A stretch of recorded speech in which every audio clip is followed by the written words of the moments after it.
Welcome to West Virginia and Commonplace. Today, I have with me Brad Lyon out of Flint, Michigan.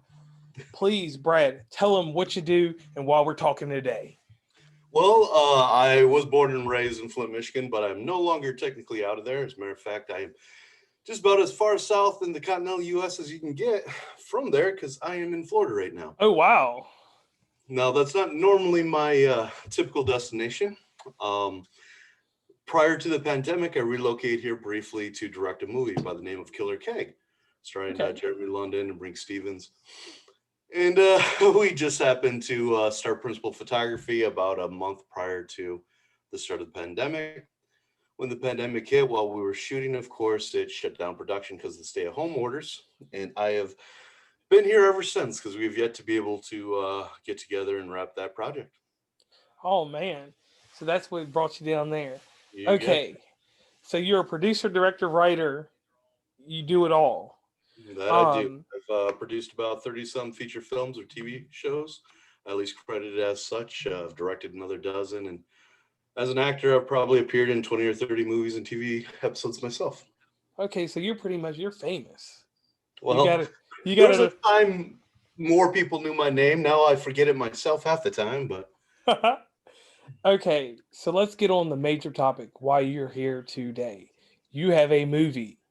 that's correct. And thanks to people like yourself, who I highly appreciate, it's guys like you are helping me give a voice, which is also the job of my actual movie. My film's called Let's Party. It's actually about providing a definitive answer to the old tired adage that supporting third parties is wasted effort.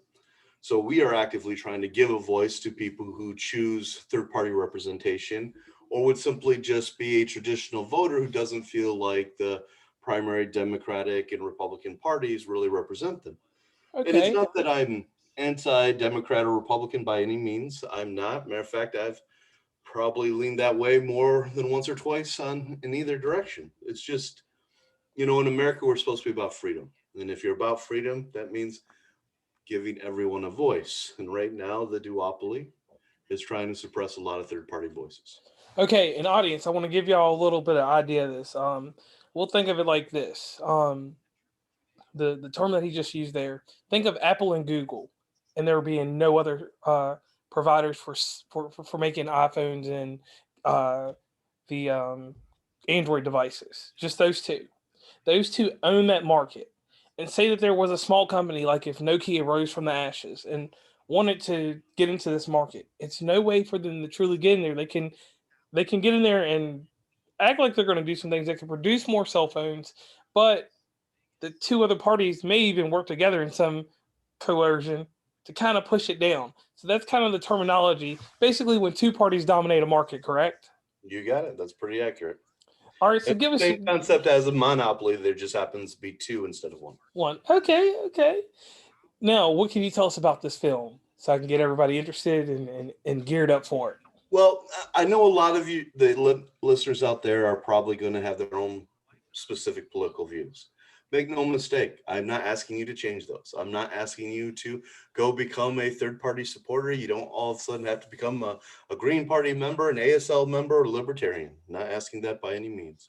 All I want to do is give the people who do choose that a chance to have their candidates rightfully debated, have them on the debate stage, give them a chance to be on ballots, and most importantly, simply provide traditional voters the opportunity to understand like there's a lot of other parties out there that are willing to listen to you because right now, and most of you will agree, your own parties really don't listen to your wants and desires. There's numerous studies out there that that show by evidence that the own party constituents rarely have their own views supported within 30% by their elected officials. Oh, And the whoa. reason for yeah, it's a pretty astonishing rate. Now, the reason for that is because of the party's success, they no longer have to worry about the voter itself. They don't have to go out there, create a platform, pitch the platform, and win over voters. There's already enough registered voters of either party. So when a campaign director gets hired these days for a Republican or Democrat, your job is not to win more votes, it's simply to motivate your own constituents to show up and demoralize the other party a little bit so less of them show up. It's not about a message or creating change.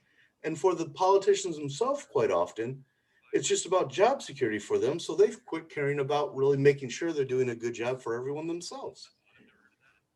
And for us, all I want to do is give people a chance to be aware of what their parties do actively to keep the other voices out. They spend on average $84 million per year.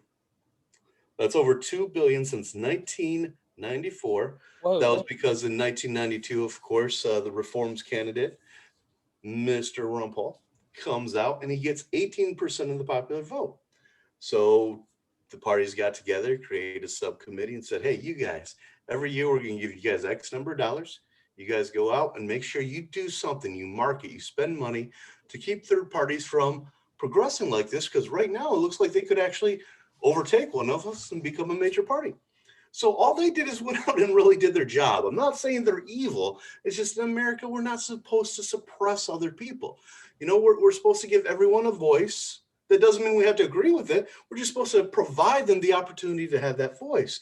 And right now we're denying it with really simple, not very complex things. Now, most of us know Republicans and Democrats don't typically try to get along, right? So would it be surprising to tell you that since the 80s, they've done an amazing job of doing that on something called the Presidential Debate Committee?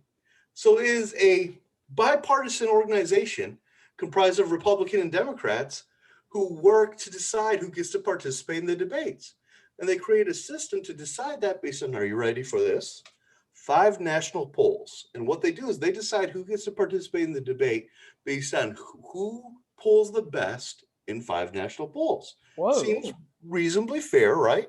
Yeah. Here's the problem. They pick the polls, and every poll they pick doesn't have third party candidates. They primarily only have Democratic and Republican candidates. So, like this past election, when you had Joe Jorgensen out there and you had Howie from the Green Party and so on, they would say, you're not polling good enough to be in this. And of course, they're not polling good enough. Their name isn't in the poll. So the only people you can vote for is 2. I'd probably bet 90% of constituents out there who are listening to this right now will think to themselves and remember when they got that phone call during that election month. They're like, we're taking a poll. Who do you think you're going to vote for? And a couple of people might be like, well, I don't know. I actually heard there was a third party supporter, because I'll be honest with you, whether I'm a Republican or a Democrat, this year I'm just not the biggest fan of my own party. And they're sitting there thinking, I might not be completely in love with Trump if I'm a Republican. Some might be, some might not. Some Democrats might be like, Biden really wasn't my guy. I don't believe in everything about him. I wanted to listen to other choices, right? And every now and then, someone like perhaps myself would say, well, you know what? I'm voting for Joe Jorgensen this year because I'm just not into either two. And what would they tell you? Well, that don't count. What do you mean that don't count? Well, that's not in our system. You're gonna have to pick between the Republican and Democrat. I'm like, no, I've already picked. I picked Joe, and not Joe Biden, Joe Jorgensen. And then they'll say to you, well, I'll just mark you down as undecided. No, we're not undecided. We just didn't pick your candidate. But that's how it goes down, as undecided.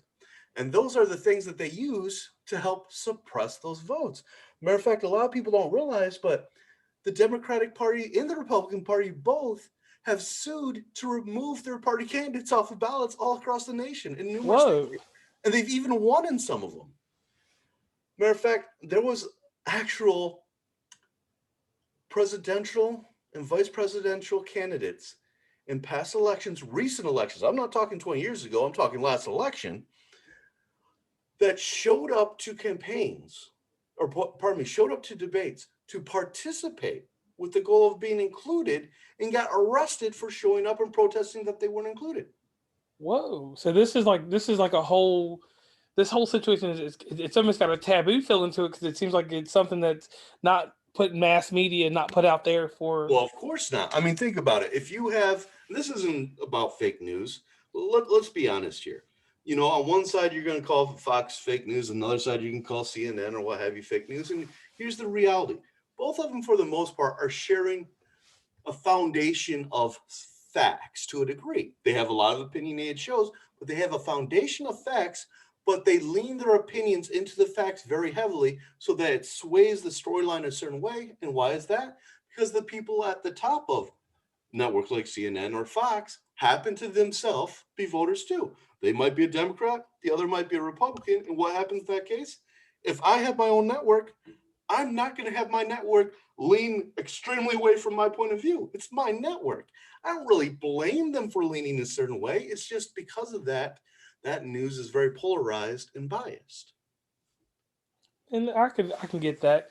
And you do like you raise a lot of points, and that's it's just amazing to know that I even looked on the ballots because being here in West Virginia, you seen Joe on there, you seen all these other people, and even like in the little things that I see on Instagram and the other social medias, it's kind of like people kind of just passed on these things because they're not educated about that. So your film Let's Party is going to bring that to the attention of everyone.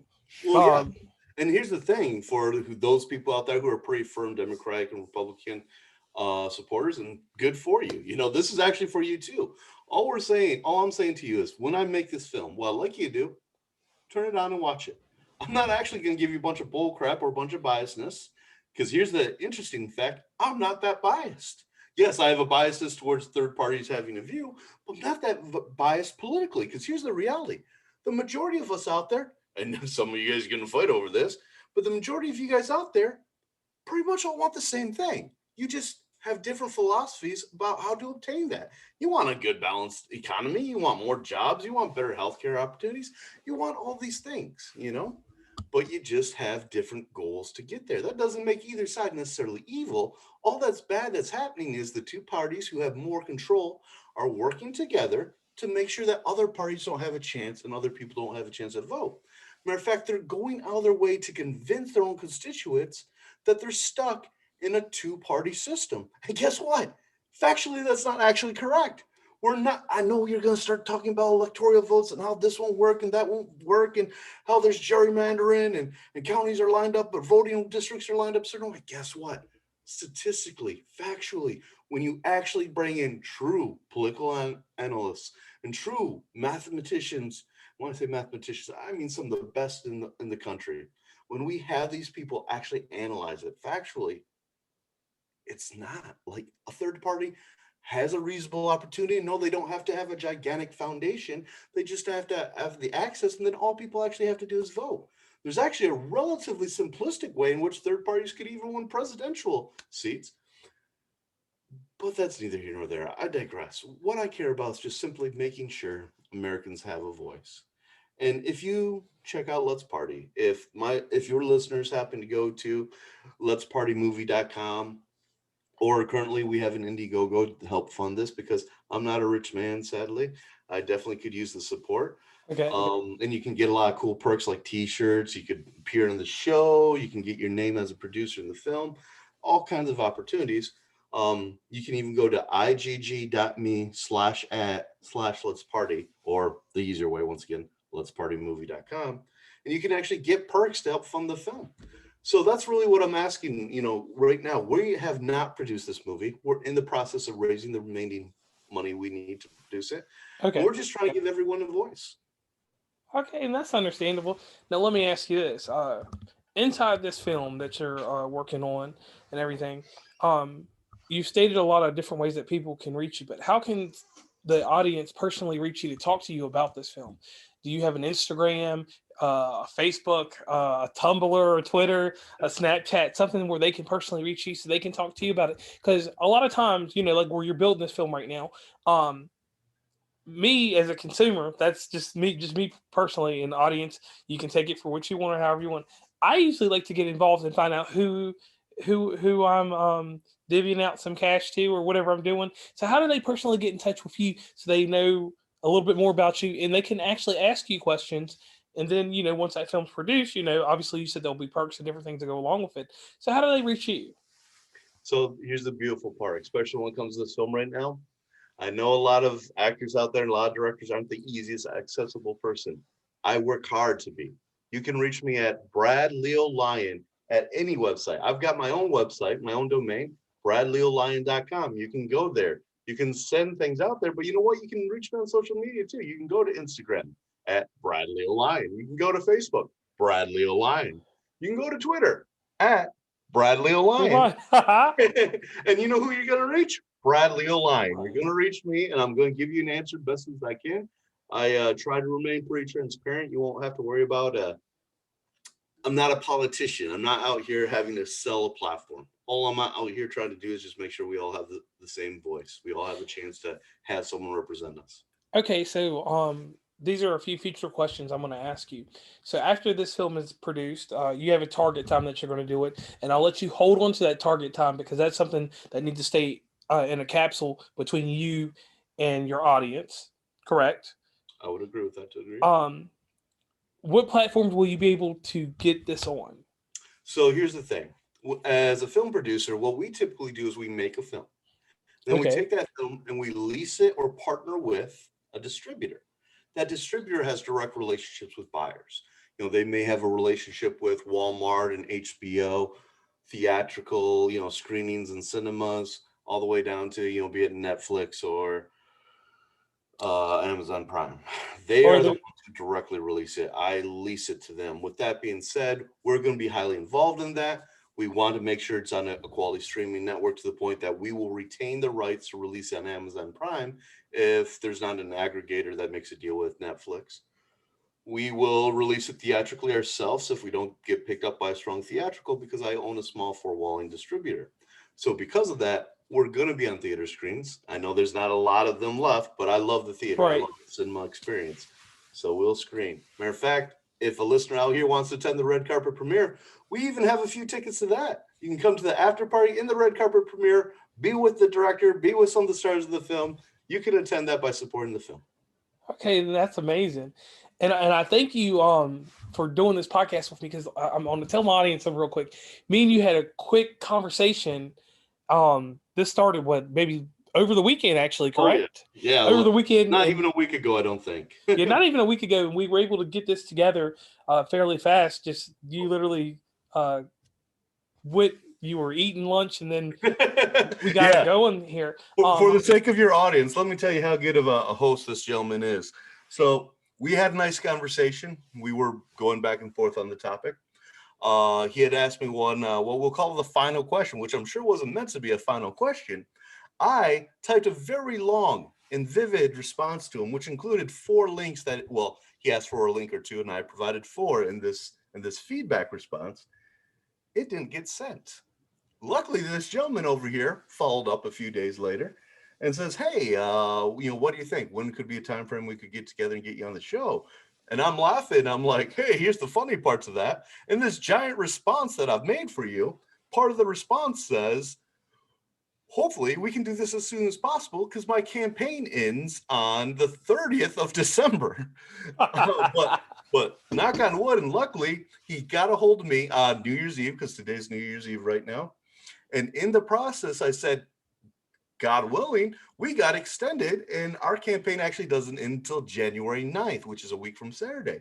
So if there's any miracle about getting us online beforehand, I would love to do it. And he said, well, tell you what, I can set my mic up in about 15, 20 minutes. How about we go on right now? Yeah. And here we are. And the crazy thing I like to always tell my audience is these relationships you build, not because of the popularity of the podcast, because that's not the case here. The thing of like we have these groups of podcasting groups, and as content creators, you all kind of like it's like going into Walmart, and I can see what I want. There's a film director section, there's a singer, there's the infamous life coach. Yeah. And you stuck out right there. You have this picture up there, and I showed it to my girlfriend Stacy, and she was like, "Yeah, definitely should have him on." And I was like, "All right, but let me look at his content first, you know." And you were very professional about that. But there's one thing that we do on the show. Okay, everyone, and this means everyone. I had a rapper come on from New York City. He can solve a Rubik's cube in 40 seconds. That type of brain power is crazy. I had a lady come on back in November. She told me that the clicking sound of a can opening, like a Coca-Cola or carbonated drink, drives her crazy and she has to stop her car. If she hears it in a grocery store, someone, because you know people open drinks in the store all the time, she has to stop life and reset it. These are all their secrets and their hidden talents. So today, Brad, I need you to tell my audience a secret or hidden talent that no one knows about you. And to give you time to think about it, I'll say this about me.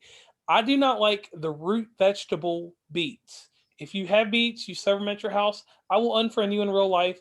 I will still be your friend on Facebook, but I'll block you on Messenger because I can't have that kind of communication. Everything needs to be out in the open that way. So that's my hidden secret, and people know it, and people know just don't bring beets around me. We can do rhubarb, we can do parsnips, we can do any other root vegetable you want to do. We can do cousins to vegetables, but beets have to stay away. I respect that. Though I do like beets on my salad from time to time. Oh With that well. said, it was funny because the moment you started to ask that, you told a story about this young lady who was on your show who started talking about a certain weird quirk of hers. And I'm actually going to probably ruin the mood of this show for a second. I apologize for that. But it was the first thing that popped in my mind. And I tend to be honest and transparent, usually too much so. Like right now, it's going to Okay. ruin everything. The first thing I thought about when it said that was actually a sad thought I had in my mind of my mother, because I started to think and relate to it. And I thought back about towards the end of my mother's life. I buried her on Christmas Eve. Oh well. Sorry to hear that. Not this Christmas Eve, luckily, or I'd probably be a lot more emotional right now. This was 5 years ago, two Okay. days ago. you know, um, well, actually, it's Christmas Eve was a few more days than that now, but it's been about 5 days now, I guess. But I buried her, um, 2015 Christmas Eve. And before she passed away, she seemed to be in, relatively decent health. But one of the things she was suffering from was her own issue with a strange OCD type of thing. She was facing this numerical issue where she might see a street sign, right? Uh huh. She'd have to come back and see that street sign and read it again and read it again and read it 10 or 15 times. And it was something that was very common for her. She might turn a page and have to see that same page. She might turn something on TV and she's just turning the channels and catch something and she has to see it 15 times, or be driving down the street and see a sign and has to go back and see it multitude of times. This had never been a thing for her before. It Okay. only happened towards the very end of her life. The reason I bring that up is the very first thought I had was of that, which isn't directly my secret, but my secret to that was I was really struggling with that. And for the sake of any of your viewers out there who struggle with that as well, I didn't know or how to comprehend it. I didn't realize it was, a disease she was battling that she had no control over. I'm just frustrated because I knew my strong, smart, intelligent mother, and I couldn't grasp, like, okay, mom, why can't you just get past that? And one of the hardest things I've had to deal with, before her passing, because this was such a recent thing, was as much as I tried to be a great son, as well as I could in so many categories, I feel like I failed miserably towards the end of her life, understanding and grasping that, because I wasn't comforting her. I wasn't trying to understand that she didn't want to do that either. I wasn't the only one frustrated with it. She was the one having to deal with it. She was having to deal with it a lot worse than me. Matter of fact, one of the things that I'm so disappointed in myself is I didn't express that it didn't bother me enough that she knew she wasn't a burden in some manner, because I know my mother started to feel like it was a burden, and it wasn't. I would love her any day of my life to have her right here, and I'd Yes, recount sir. everything 15 times over, every single thing there was. And I was blessed with the best two parents you could ask for. My dad actually died a handful of months later after that, and my mother and father so much supported me that even on my films they would come to work for me. My mom became a production supervisor, my dad a unit production manager, and one of the first films ever that they didn't work on was Thursday the 12th, which is coming out in theaters this coming first quarter here. Okay. uh and Thursday the 12th started filming right before my mom passed. We were shooting when she passed away, which caused a delay in the movie. And that was the first time she wasn't on set. I was blessed because even though she hadn't been on set at work, she did come visit while we were filming. So I got to Okay. see her one day. And then, a couple days later, the incident happened. Matter of fact, I was just at the hotel, and my dad comes up to the hotel door, and I'm sleeping. He's knocking on the door, and I open the door, and he's like, Brad, I wanted to tell you I had to get you. Mom died. And I just sat down and I'm like, wow, what a weird nightmare. Like, what a strange thing. Like, I couldn't grasp what was really happening. And, of course, lo and behold, she did pass away and it was a real thing. And I'm sitting there to this day, it irks me because, like, I could have had all that time with my mom on set if I could have expressed to her, like, this isn't that big of a deal. I know it's bothering you, but but it's just part of life, something you're going through because of your age, getting older. She was 63, something that she was facing because of an age burden, and I had to make her understand I'm the one who has to deal with understanding it because you're battling it. I have to be more supportive for you. I want you here. If other people can't understand it, that's on them. But if I have any major regret in life, it's not being able to express that to my mom, that she was way bigger and more important than any little teeny nuance like that. Okay. So that's my secret, my friend. And I appreciate that because like what we do in this podcast also spreading mental health awareness and stuff like that. Like that's I'm really touched by that, and I thank you for sharing that because so many people will not tell the truth on that. They won't say that they have a true regret or anything like that. And yeah, once again, that's a sad situation. But let me ask you this: after that period and going forward, everything's dedicated to her, right? To both my mother and father. Father, okay, to both of them. Blessed with both of them. Matter of fact, my father, I got really blessed when it came to my father. My mother's death was so horrendously disappointing and surprising that I wanted to make sure I was there for my dad and around and spend some time with him. Matter of fact, we planned this little road trip. A friend of mine was having a TV show premiere of his, and I said, "Why don't you pack a bag and we'll go out for a few days? We'll go see it and drive around a little bit." 3 months later, we're still on the road. Oh So Lord. yeah, so I went on a 3-month road trip all around the country, just everywhere. Um, Eventually, of course, that came to an end. And my proudest moment, people are like, "Weren't you like a professional athlete?" I'm like, "A really bad one, but yeah." "Didn't you win a world bronze medal?" One time I'm like, "Well, not that impressive one, but yeah, I got one." But you have this like selection of things you've done in your life. You're a published author, you've made movies.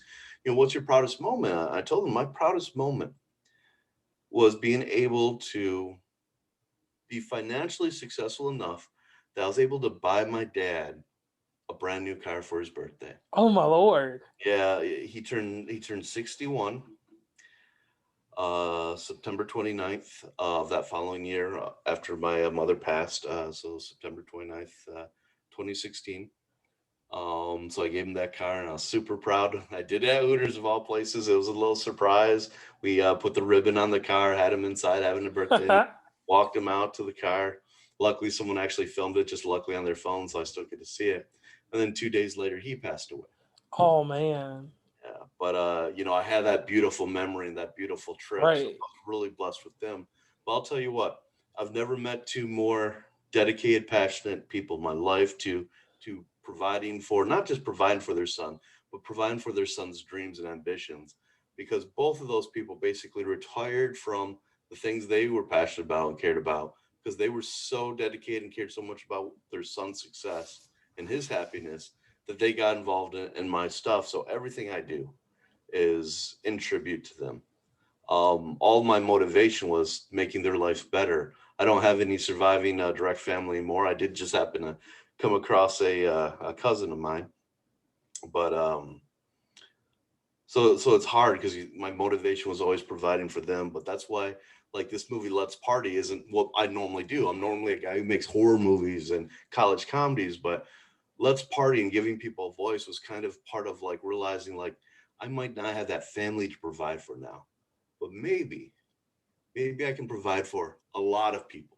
Maybe I can do something for a lot of people and motivate myself because my motivation was my family. So now I try and be motivated by doing things that can help better the lives of more people and hopefully giving people a voice, and maybe causing more politicians to actually have to do a good job at what they're doing instead of just pointing blame and scaring people will help make America a little bit better place. Right, and the whole thing here is being insightful. It's that you're giving people actual chance because not everybody's going to actually go around and actually try to learn this on their own. No. You're And you giving wouldn't them know to if you didn't know. I mean, right. I You're know tons of people didn't even know there's third-party candidates on the ballot, you know? right, and like because you don't see that on C-SPAN or anywhere else like that hardly. Um, you're giving people an opportunity, like I said, to know about the third party. Secondly, the thing is like you're showing a side without being biased, you know, and that's really hard to do. Oh, it is. Um, and, I preach back to Michael Moore on certain things. You know, Yeah, he, I'm not anti. Michael Moore's from my hometown. Okay, technically he's from Davison. I lived in Flint I lived in Flushing a good portion of my life. So neither of us lived in Flint our entire lives. So I'm not going to take credit for that. I didn't deserve. I did at least go to a Flint school, Flint Carmen Ainsworth. He always went to Davison. That's besides the point. But regardless of what you think about Michael's political views, and I understand a lot of you guys, and sometimes I feel the same way. Sometimes I think he's right on, and sometimes I think he's way off. But he is a brilliant documentarian. Regardless if you agree with the documentary, he's fantastic at doing it. okay. And Brad Line, I want to thank you so much for being on West Virginia and Commonplace. Thank you because this was such a quick deal. Like we just like it was like 1 o'clock a little while ago. I'm sitting. I was at Taco Bell. I almost grabbed my bag to say it right then, but then realized I threw it away. Yeah, I'm sitting in audience. I want you to hear this. I'm sitting in my recliner. I have this little app called Hootsuite that does all my advertising on Instagram. So people think I'm online all the time, but I'm just sitting here in the house. I was about to fire up the Nintendo Switch and play some type of Super Mario or something. And then I was looking on my business suite, which is something that I like the audience to know about too, because I forgot about this. Business Suite with Facebook separates Instagram business and Facebook business. So if you send me a message in a certain way, you may end up in the Facebook Messenger business portion. And if you end up there, that's what's called limbo with me because I check Messenger and the Instagram, but the business one I rarely go back into. I usually go into it once or twice in a week's time. Well, you fell into my business section somehow. I don't know how, but it ended up right there. And I was going through Facebook and I clicked on that little bell icon and your picture popped up. And I went back in it and I started listening to a few things that we had going on. And I was like, man, let me respond back to this guy because I said I sound a little bit like a douche because I talked to him and then I just went quiet. So we reached out and got this podcast going. So once again, I want to tell you, thank you for being on the podcast. My pleasure. And Thank the you. awesome thing about this is, everyone, you all know about controversy sells. And this is one of those deals. So we're going to push this one out. This will be the second one in that series. In a 3-part series, there's another one that's behind yours, but it's so controversial. I had to. I'll talk to you about it off the air. But I want to thank you again. Do you have a shout out to anybody that you need to shout out to? Hey, just to the audience, first of all, please, once again, of course, check out our campaign. Do me a favor, just go to letspartymovie.com. That's letspartymovie.com. Play the video. There's a real short little 5-minute video, gets you kind of up to speed on everything. Check out the perks. But tell you what, if you don't believe in the message, don't support it. But if you do, please do contribute and share it. And also, gentlemen like this guy right here, shows like this, please make sure you're supporting and following and chipping in if they have fundraisers, because it's people like this that help give us a voice so we can reach you. Because there's a lot of times there's messages like this about the Let's Party movie where a lot of contrasting opinions are trying to prevent us from getting the word out. So when we get chances like on shows like this, it's really helpful. So, subscribe, donate to his show too. I know I need to raise money real quick. It's not a lot, but regardless, help out if you can, but don't stress yourself out. It's the holidays, do what you can, but first and foremost, if my movie's about making people's lives better, I don't want to stress out your life by you guys contributing too much. So please do what's only within your means, but support those people who are trying to support you. All right. Thank you so much. My pleasure.